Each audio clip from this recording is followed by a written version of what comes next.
Well, it's 3:30 in the afternoon, and I tried to open the windows, and it just ended up freezing in here. So windows are closed, heat's back on. It didn't get as warm today as it was expected to. It's only about 22 degrees out, so it's not warm enough to overpower the air conditioner. Unfortunately, I just need to keep them closed and crank the heat up for one more day. It does look like we'll get some more summer-like weather tomorrow, finally. But it's fine. I'll be home all day tomorrow, anyways. So let's get something to eat, take a shower, and get into the show. You know, some of the conservatives that won't get behind Trump are pushing his tax return situation, which is potentially a more serious scandal than Hillary's emails. Could we get some help from Anonymous here, maybe?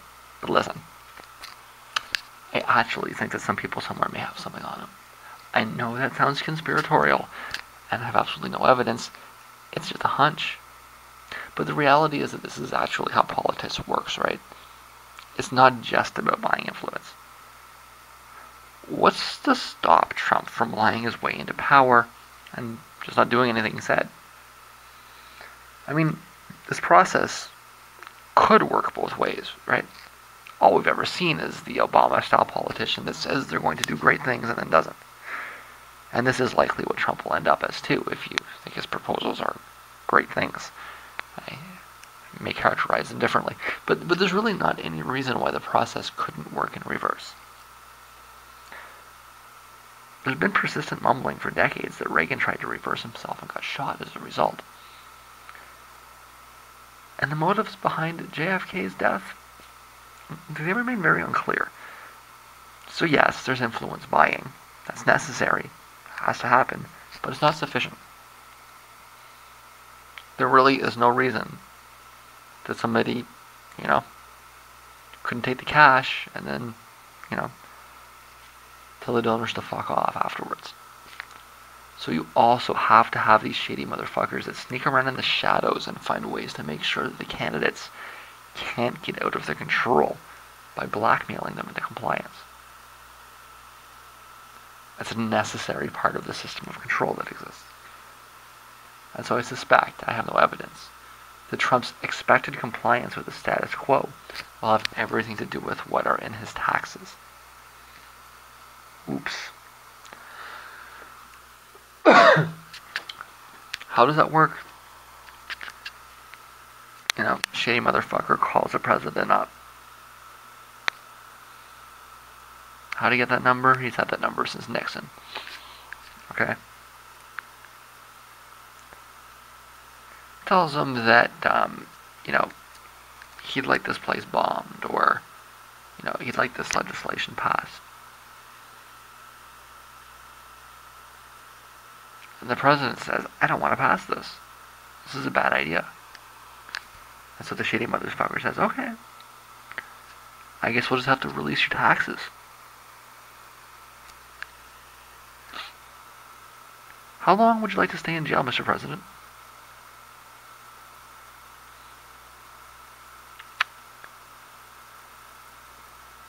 And so the shady motherfucker gets what the shady motherfucker wants. Again, you may have idealizations about concepts of direct democracy, purity of government. In truth, it's a system of violence with influence peddling, blackmail. Everything's for sale. Everybody's working for someone. And everybody's got something that they don't want anybody else to know. That's how it works. So how this plays out is interesting to me. Okay, you could have both candidates facing charges. And that might be exactly what the bastards actually want. Because then they've got either one under their thumb. I have said this before. I didn't say you had a good system. And I'm sorry if I'm the one, that's bursting your bubble. But that's how the system works. Sorry. it's a Sykes show, so yeah. Trippy, man. I'm just on time, maybe even a few minutes late, so I gotta run immediately. I'm out. So this is the thing that happened here this afternoon when I was sleeping. I actually saw it on the news. It's a substantial sized fire through an area that I walk through pretty much every time I walk through here. I'm presuming there's a way around here. I can't, well, okay. I'm running a little late. I didn't really want to have to do this detour, but I guess I do. Okay, so maybe we'll get a shot when I come back around the other side. Yeah, it doesn't look like I'm gonna really get anything worth seeing, except that there's a big fire there. So I'll have to walk around it on the way home too. You know, I mentioned one time walking through here when it was a little darker and you couldn't really see the houses, that it seemed like a lot of it seemed like it was like a Victorian quote-unquote neighborhood. And then I mentioned that, well, what does that mean in Detroit? Detroit's been outside of the British Empire for quite some time now. But I did a little bit of research, and it does actually, well, I didn't do the research, I more just looked at an event listing. And it does seem like a lot of these houses are, or were built initially in the mid to late 1800s, which means that it is the right time period. Although whether you want to call that Victorian in Detroit or not, I don't know. But yeah, these are 130, 150-year-old houses. And yeah, that's what it is. If you listen, you can hear some kind of alarm going off. Beyond the cars.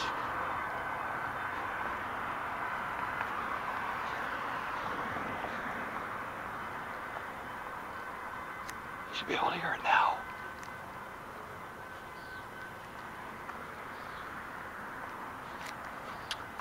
I don't know what that is. I know I'm on my way to the bus stop and I should actually be able to catch a 12 o'clock bus rather than the 1 o'clock. Tonight's going to be a bit of a black hole. The band I went to see didn't play and I didn't take any footage. The first band was actually, it's the second time I've seen them play and they were a little better tonight. The second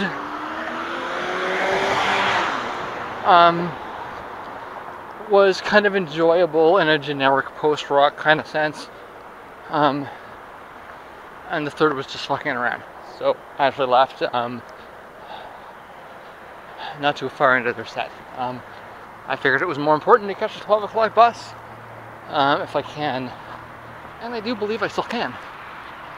We'll find out when I get closer. I'm not going to stop and check the time, because that would just slow me down. And if I miss it by a fraction of a second, I'll never forgive myself. Except I probably will. I'll find some way to blame it on the system instead. And I'll be right, too. So, despite it being a compensation, you won't really be able to argue against me, because I'll be right anyways. Even if it is based on compensation. Anyways, that's a casino. That's where I'm walking by. I'll be home, or I'll be at the bus stop soon. One, better than expected. Two, pleasant with no expectations. Three, just fucking around. And the band I went to see, no show. We'll find out what's going on with that, or what the deal with that was when I get home. Yeah, I'm walking. I just want to record that I feel like I should probably relax walking through downtown Detroit, or at least most of it, or most of the parts of it that I've walked through. It's taken me a few years to get to this point, but I think I should mostly just relax. It's probably the better option. Depends exactly, but most of the places that I've been walking through are really very low risk. It's fairly clear.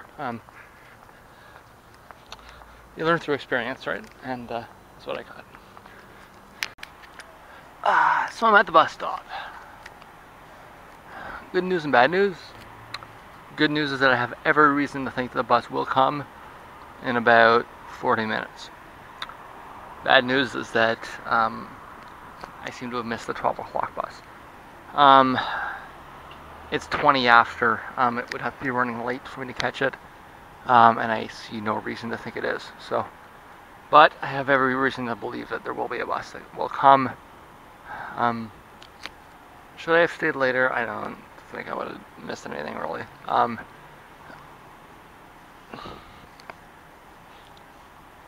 It would be preferable had I caught the 12 o'clock bus and been here 10 minutes earlier. I think that the lesson is that I need to stop thinking that it's a 20-minute walk.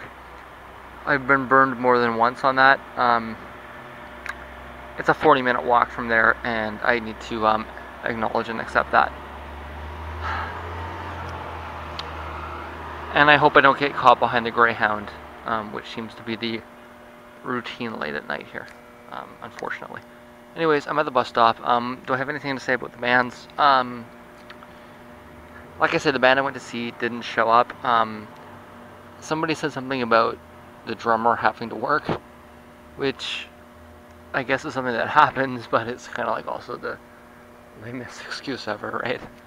You know, we went on tour, but we had to go to work. You know, it's okay, all right. You know, but you know, thanks for playing, kind of thing. You know. Anyways,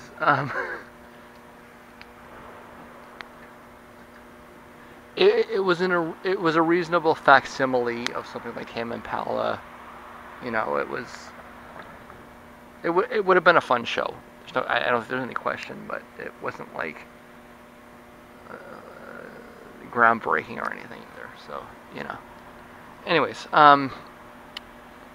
it was like once I got there, like I'd already paid customs. Like I'm not gonna just turn around and walk home, right? I'm gonna hang out. And the stuff that I saw wasn't bad. I probably wouldn't have tracked myself all the way out there to see it, but it was enjoyable. I don't regret going, but it's a shame that. Yeah. Anyways, I'll figure that out when I get home. See, the other thing is that our drummer had to work comes off as like a push-off excuse as well, right? It's like, you know, like calling your boss and saying that you're sick when you know you're really going to the festival, right? It comes off as that kind of thing. So I don't know what actually happened. We'll find out when I get home. But I don't think it really matters too much. Like I say, it was would have been a fun show, but it's not groundbreaking or anything. But like I said, I'll see what happens when I get home. Yeah. Like I said, it would have been nice if I would have caught the 12 o'clock bus, but I didn't. But I do have every reason to think there's a 1 o'clock bus, and it'll be here when it gets here, unfortunately. It's been a while. I was getting worried, but the bus did just come around, so I am getting home tonight. This is, I mean, I knew, but at the same time, you know, you wonder sometimes, so, it's relieving. Anyways, it means I guess it's about 10 to 1. Back at the fire, a block from my house. Cops are still hanging out, indicating that there's maybe a looting issue. Although the fire truck is actually still there, which I suppose indicates the depth of the blaze. I believe that it's thought that it went up around 8 o'clock. There's a gas station right there. The fire was right here, so that might have something to do with it too. Either way, they're still there. It looks like it's out. It was actually still smoldering when I came through here earlier in the evening. This is JJJJ reporting, Windsor News. But at least I can walk through here without having to detour around it. That's a good idea walking home. Didn't really want to detour around. I'm not far from home, but I still like the main streets. Either way, that building seems like it's pretty badly demoed. And it seems like the cops are here mostly to prevent looting, but perhaps also due to the fact that there's a gas station right there. So that's that. Like I say, that fire was in the newspaper, so it was taken note of. Seems like it's just about it. At I don't know, it's about 1:30, 1:45 in the morning, something like that, on the Queen's birthday. Happy birthday, dead Victoria.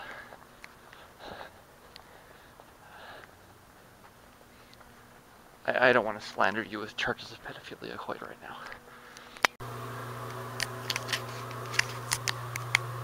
Alright, here I am for the night.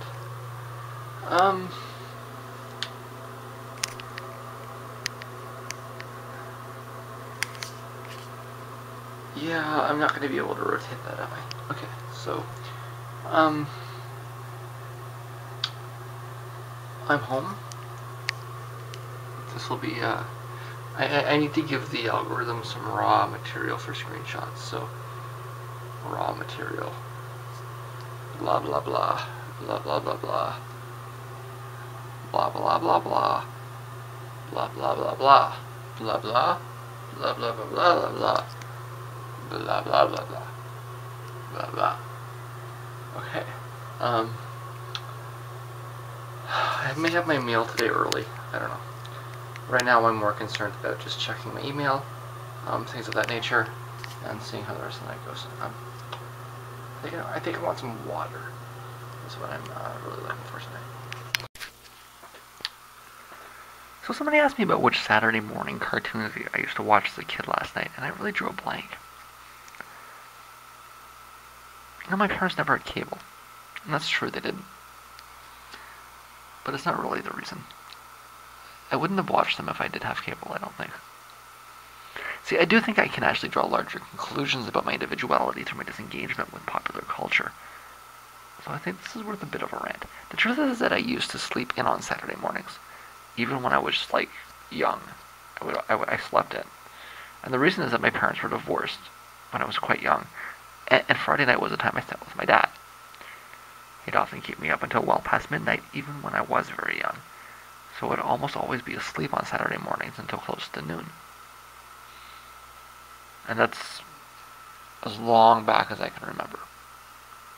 I guess most parents want to put their kids to bed early on Friday nights so they can get a rest from their kids. For me, it was the opposite. I wasn't allowed to go to sleep. I had to stay up. And I do remember that. I would be just dragging myself at 2 o'clock in the morning. Barely able to stay awake.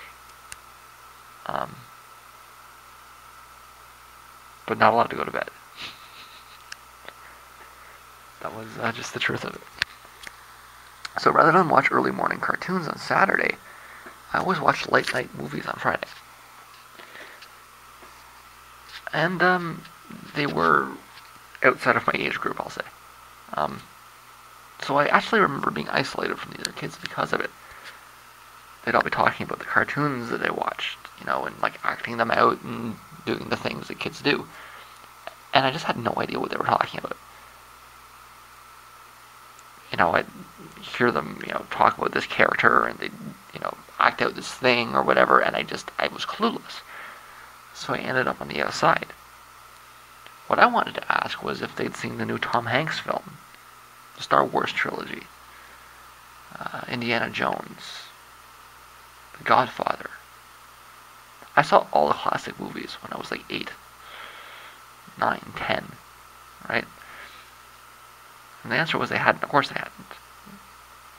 They were 8. They weren't allowed to watch movies like that, or they wouldn't want to, or if they were allowed to and wanted to, they wouldn't even be able to follow it. And so I found myself unable to relate to the other kids at a pretty young age. And then a pattern developed as I grew older. People would ask, had I seen the new sitcom? No, I hadn't. I really hadn't. I was reading a Stephen King book or something else. Had I seen the new action series? Still didn't have cable. Had I played the new video game? I actually never had a gaming console. And the truth is I never wanted one. I preferred to play my guitar. See, I've argued in the past that you could probably convert me into a normal dipshit by sitting me down and making me watch every episode of Friends for a month, Clockwork Orange style. You can imagine it, right? Got my eyes glued open, watching Friends just bombarded at me. The reason that I'm not a normal dipshit is that I didn't watch every episode of Friends, or any episode of Friends. I don't know which one I am. I'm not even entirely sure who is who. What that means is that I never got all the subcapitalist brainwashing that they cram into TV, and I've consequently never really had to reverse it. So all the left-wing music and political commentary, reading and the internet and everything else, it came at me as tabula rasa. I didn't form myself by reacting against the status quo, so much as I formed myself by not even knowing what the status quo was. I was formed by music, by books, by the internet, but I didn't have to undo anything. It got me clean. It got me pure. Okay? There's a lesson for parents there. If you keep your kids off TV, they may end up with a higher kind of pure intelligence. And I've always been smarter than other people in a purely intellectual way. I don't apologize for stating that is the truth. You can measure me on tests, on aptitude tests. I promise you my aptitude scores are higher than yours.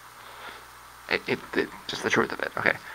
But the functional outcome of this may just end up being a lifetime of alienation and an inherent inability to understand how to conform, okay? And I'll be honest with you, I don't really attach much importance to the fact that I have high IQ scores. I do have higher IQ scores than you, but I'd rather have better social skills. Okay? That's the truth of it. But forced brainwashing aside, I know I'm far too gone. I'm halfway to my grave. I'm not worth the energy, and I kind of like myself who I am anyways. But in hindsight, I do realize that the long-term social disadvantages of not being able to relate to the people around me when I was very little, and I'm aware that I'd be very different today had I actually watched those Saturday morning cartoons with the other kids and acted out the stupid scenes and did the stupid things. Because I would have learned how to make friends better.